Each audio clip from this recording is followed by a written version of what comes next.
wabarakatuh. Perkenalkan, nama saya Fahri Mamit Simatupang dengan NIM 1910123110011.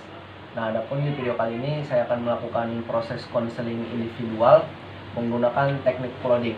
Nah, baik, sebelum kita memasuki proses teknik konseling, ada baiknya kita memakai hand sanitizer terlebih dahulu. Dipersilakan.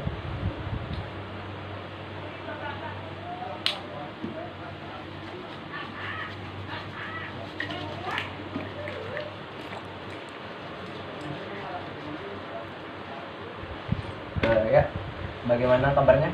Alhamdulillah baik-baik saja. Bisa perkenalkan dirinya atas nama siapa?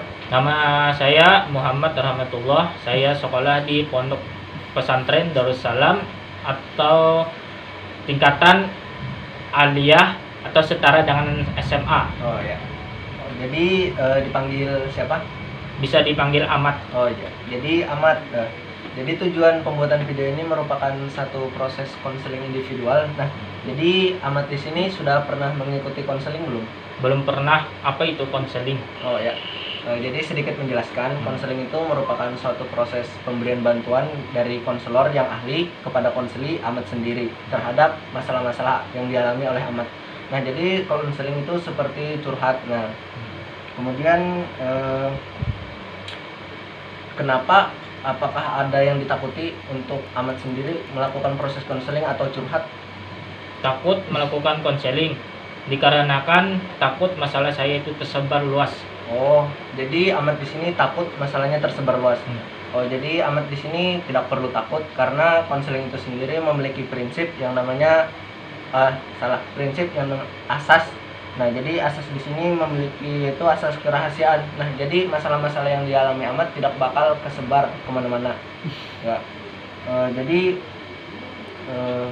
selama pandemi COVID-19 ini, bagaimana keadaan Ahmad selama di pesantren? Di pesantren seperti biasa, aktivitas belajar dan mengajarnya seperti biasa dan mengikuti protokol kesehatan. Tetapi saya agak cemas dan takut. Oh ya. Jadi seperti biasa kegiatan di pesantren, namun Ahmad di sini agak cemas dan takut. Mengapa sih Ahmad bisa cemas dan takut selama di pesantren? Apa sih latar belakang yang membuat Ahmad cemas dan takut? Jadi saya sangat cemas dan takut dikarenakan mengenai kontak fisik yang dilakukan terhadap teman saya dikarenakan situasi sekarang pandemi COVID-19. Oh, jadi kontak fisik tersebut seperti teman Ahmad tuh menyentuh Ahmad, memukul Ahmad, Ya. Jadi Ahmad takut seperti kontak fisik tersebut ya. Ya. Oh ya. Jadi selain kontak fisik yang dilakukan teman Ahmad selama COVID-19 ini, apakah ada hal lain yang buat Ahmad cemas atau takut? Dikarenakan COVID-19 sangat berbahaya dan jalur penyebarannya sangat cepat. Oh ya. Oh, jadi itu yang membuat Ahmad takut ya dan Ya. cemas. Oke. Bisa Ahmad bayangkan gak sih seperti apa pandemi 19 itu yang Ahmad rasakan? Setelah saya bayangkan dan saya amati, saya semalam cemas terhadap kontak fisik yang dilakukan dikarenakan wabah COVID-19 ini. Oh ya. Nah, jadi setelah Ahmad membayangkan tadi, Ahmad tuh sangat cemas terhadap COVID-19 tadi, Ahmad. Iya. Oh ya. Jadi dari Ahmad sendiri nih, setelah membayangkan, apakah ada niatan tersendiri Ahmad menghilangkan persepsi atau kecemasan dari COVID-19 atau kontak fisik dari teman Ahmad itu sendiri? Kalau dari niat saya memiliki, namun saya sangat cemas ketika saya mengalami gejala relatif ataupun sampai positif, mengingat sudah banyak korban jiwa yang dikarenakan pandemi atau wabah COVID-19. Oh ya.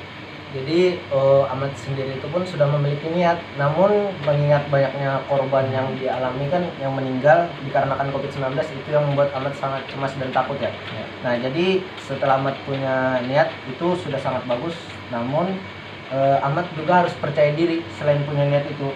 Nah, Ahmad harus menghilangkan persepsi atau sugesti-sugesti yang ada dari yang Ahmad cemas, takut dan tadi. Nah, seperti mengikuti protokol kesehatan. Nah, Ahmad itu bisa ketika Ahmad melakukan kontak fisik atau teman yang melakukan kontak fisik, nah, Ahmad bisa mengikuti protokol kesehatan menggunakan hand sanitizer, bisa mencuci tangan, atau setelah kegiatan pesantren Ahmad bisa bisa mandi, bersih-bersih. Nah, Kemudian ketika Ahmad sudah melakukan hal tersebut tapi masih takut saja nih teman Ahmad melakukan kontak fisik, nah Ahmad bisa berbicara dengan teman Ahmad yang sering melakukan kontak fisik, tolong ini kan kita COVID-19, tolong kurang-kurangi kontak fisik. Nah jadi supaya kita pun terhindar dari COVID-19 itu Ahmad. Nah jadi dari situ apakah Ahmad sudah mulai memahami tentang bagaimana cara menghilangkan kecemasan untuk sekarang COVID-19 ini?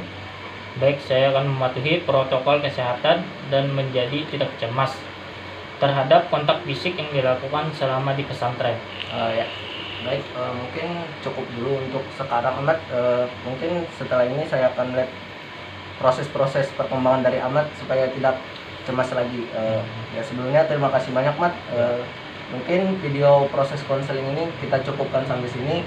Saya ucapkan terima kasih lagi dan wassalamualaikum warahmatullahi wabarakatuh. Waalaikumsalam warahmatullahi wabarakatuh.